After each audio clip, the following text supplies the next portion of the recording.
Alhamdulillahi, wassalatu wassalamu ala rasulillah. Poštovana braćo, cijene sestre islama, neka je na vas Allahov mir, selam. Započet ćemo sa jednim doprinosom naših džematlije. Trebamo da se potpomažemo. Allah Đelešanu kaže u Kur'anu: وَتَعَوَنُوا عَلَى الْبِرِّ وَالتَّقْوَى. Jedni drugima pomažite u dobročinstvu i bogobojaznosti, a nemojte pomagati jedni drugima od zajedničkih sudova u grijeh neprijateljstva. Dakle, to je ajet objavljen kad je bio Muhammed a.s. koji je bio sa ashabom. Znači, čak i poslanik je bio taj koji je saslušao.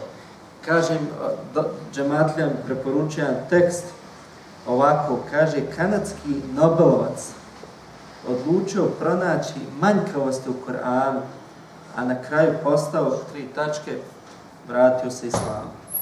I on kao profesor matematike i logike na Univerzitetu Toronto, porijeklom Kanađanin, evo ima ime, ako vas interesuje da proguglate, dr. Gary Miller. I, znači, istaknuti profesor Nobelovac, on baš kaže u tom svom intervju, kao naučnik, znate da je u nauci metoda gdje se istražuju greške, manjkavosti. Nauka, pogotovo matematika, logika, to su egzaktne nauke, ne podnose nikakve kontradiktornosti, odmah se ukazuje na te kontradiktornosti. I tako on pristupio naučno, pristupio Kur'anu. I umjesto da nađe manjkavosti, on je bio zapravo fasciniran, iznenađen, a to je rezultiralo da on prihvati islam. Recimo, on je bio isto revnostan kršćanin, inače pozivač u kršćanstvo, i kaže: ja se iznenadio, znam Kur'an, Muhammed došao, čovjek došao sa knjigom, oni smatraju da je Muhammed autor Kur'ana. Kad on tamo kaže 4 puta Muhammed spomenut u Kur'anu, a Isa 25 puta. Isus. Dalje, sura Merijem u Kur'anu. Nigdje nema sura Amina, majka. Nema Abdullah, otac. Znate, kad neko piše knjigu, on najviše o sebi priča. Sebe ističe. Direktno ili indirektno. Musa ali sam 100 puta spomenuti. I tako dalje. I onda je došao do ajeta, mi ćemo ga sutra navečer proučiti, kaže: kako je ovo? Poslušajte, kaže Allah: a što oni ne razmisle o Kur'anu, vozi meni i tebi, svima, da je od nekog drugoga, ne od Allaha, našli bi u njemu velike kontradiktornosti. Le wajadu fihi ihtilafan kathira. Našli bi proturječnosti. Direktan poziv. Evo jedan primjer, ovo je kap iz mora, definitivno. Kako Kur'an transformira ljude. Vidite ova kiša. Često Kur'an spominje kišu. I to spuštanje kiše. I to je naučno čudo, jer ne znam koliko se sjećamo iz fizike kad smo učili, ima ona formula slobodan pad, akceleracija, kad predmet... Jedna polovina A, GT na kvadrat. Šta se dešava? Što je veći pad uslijed akceleracije, ubrzanja, znači, ono dobiva na masi, odnosno F, na sili, tako? To kad izračunaš fizički, znači kaplica, ona ima masu. Znači, dok ona dođe dolje, daje po zakonima fizike, po toj formi, ona bi probijala lobanje ljudske. Razumijete? Da ona pada, jer je to slobodan pad. Međutim, Allah kaže u Kur'anu uvijek za kišu: enzele minas samai ma. Enzele u arapskom znači spustiti. Enzele, ovo je enzele. Enzeltu, varak, spustio sam papir. A ovo je pad, slobodan. Ne kaže, zato kuranskim rječnikom kiša ne pada, već kiša se spušta. U tradiciji je poznato da imaju meleki, znači na čelu sa, kako se zove Melisa, melek za kiše, za prirodne pojave? Mikael. Znači, na čelu meleki kao spuštaju kaplice. Vidite? Sad da se vratimo. Ova kiša vraća mrtvu zemlju u život. A kažu mu Fesir komentatori da to spominjanje kiše u bukvalnom ima i metaforičko značenje, u smislu da je to Kur'an. Ko što Allah spušta ovo pa daje vraća biljke, život, jel? Voda, izvor života, tako i Kur'an koji Allah objavljuje, on je život za srca ljudi, za umove ljudi, za život. I trebamo zaista shvatiti učenje Kur'ana da je ova knjiga živa knjiga, da je ona uputa, da je ona vodilja, da je ona svjetlo, da je ona putokaz i tako dalje. Evo večeras mi ćemo učiti ajete sura Al Imran, 3. po redu. Ja vas još jednom podsjećam, poštovane džematlije, zaista da sad ili nikad, znači krajnje vrijeme, Ramazan je, dakle, na ovoj našoj web stranici svaku noć mi, dakle, postavimo ajete koje učimo. Evo, vidite, ovo večeras učimo 3., 4. suru, znači 4. teravija, kliknete i tu imamo ajete, selekciju ajeta na prijevod. Pa malo pročitate, pa razmislite.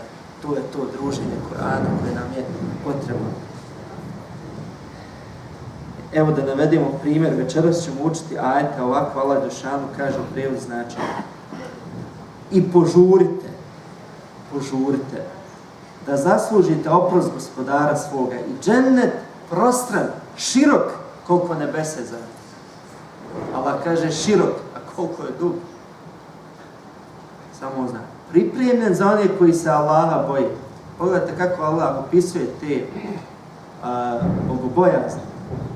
Oni koji kad su u obilju i kad su u ospodci udjeljuju, koji srdžbu, bijes, ljutnju savlađuju. Nije rečeno koji se ne ljute.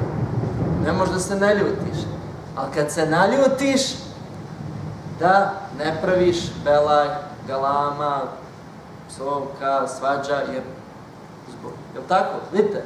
Vidite kako opet Kur'an precizno. Ne kaže da se ne ljutiš, jer je to primarna emocija, ljutnja. Ne, kad se naljutiš, da se sjetiš Allah Đelešanu i da uzdaš svoju ljutnju i da ne učiniš grijeh, što jeskom, što djelima i tako dalje. Znači, oni koji udjeljuju, oni koji savlađuju srdžbu i koji opraštaju ljudima. Nije rečeno vjernicima, muslimanima, ovdje čak kaže وَالْعَافِينَ عَنِ النَّاسِ koji opraštaju ljudima, Allahu yuhibbul muhsinin, a Allah voli dobročinitelje. I spominje se, bio jedan halifa, on imao jednog roba i došla mu sad gosti i servira taj sluga hranu, vruću i nekako se spotakne i prolije onu supu vrelu pod tim gostima. To je sad bilo, ono što kažu, embarrassment. I on sad crven halifa, vladar, može ga kazniti, nema iza njega. I kako je vidio njega ljutog, ono sad šta će reći, gotov si, ideš u zatvor, kaznit ću te, ubit ću te, ne. I onda u tom momentu sjetio se ovih ajeta, ne bi ga Kur'an smirio, nema više. I on njemu kaže, وَالْكَاذِمِينَ الْغَيْظَ oni koji srdžbu savlađuju. Kad je on to čuo, on kaže, dobro kaže, nećete kazniti. Ovaj nastavlja ajet, وَالْعَافِينَ عَنِ النَّاسِ oni koji opraštaju ljudima. Kaže, opet, halal ti bilo nešto, jel opraštam ti nešto, sad kaza nešto ni posle kad odu gosti. Zaboravit ću ovo sve. Ne, nastavlja ovaj sluga, Wallahu yuhibbul muhsinin, Allah voli oni koji dobro djela čine. Kaže on, slobodan si na Allahu. Još ga dajte, nagradite. Gledaj transformaciju sekundi čovječe. Ne ponajet, pa transformira čovječe. Mijenja situaciju iz korijena. I na kraju da spomenu jedan aktuelan primjer.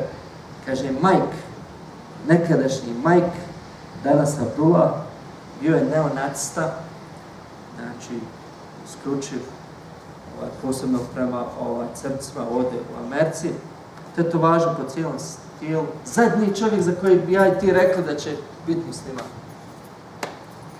I jednog dana posvađa se s majkom, šeitanska posla, i udari majku, ona policiju i, znaš kako, i on sad uče djece da se sakrije konta i on ode u biblioteku. I ja kaže da budem normalno u biblioteci. uzmem knjigu neku, uzmem zrafi knjigu, znaš, samo da ga ne prepoznaju. Kad Allah dao da uzme Kur'an, živa istina primjer. I kaže on, I wasn't reading it, it was reading me. Za Kur'an kaže, nisam ga ja čitao, nego mene Kur'an čita. Allah mu dao kad je otvorio ajet, prijeđi na islam, vrati se islam, pokaj se. I danas, vjerovali ne, imamo je Abdullah, uči hifz, uči Kur'an na pamet, oženio se crknjom, ima 4 djece sa njom. I inače aktivan je misionar, ide po zatvorima u državi New York, tamo radi sa ovim, pokušava one ljude da ih vrati, jer on je iz tog milija da im ukaže subhana. Opet, jedan od brojnih primjera kako Kur'an utiče, kako transformira ljude kada ovo. Pa eto, neka ovi skromni primjeri u večerašnje obraćanje bude nama posticaj da zaista ovo Ramazanu, kad je najpreče, da otvorimo Kur'an. Otvorite Kur'an, u autu palite Kur'an, kod kuće svoje, na internetu malo pročitajte. Iskrenog nijeta, ja vjerujem da ćete vam Allah Đelešanu tačno kad otvorite ovako Kur'an, da će ti dati nešto što će te oplemeniti ako budeš sa iskrenom namjerom pristupio Kur'anu. Mjesec Ramazan je mjesec Kur'ana. Molim Allah Đelešanu da naše srce otvori prema Kur'anu, da ga učimo sa razumijevanjem, željom da se popravljamo. Amin.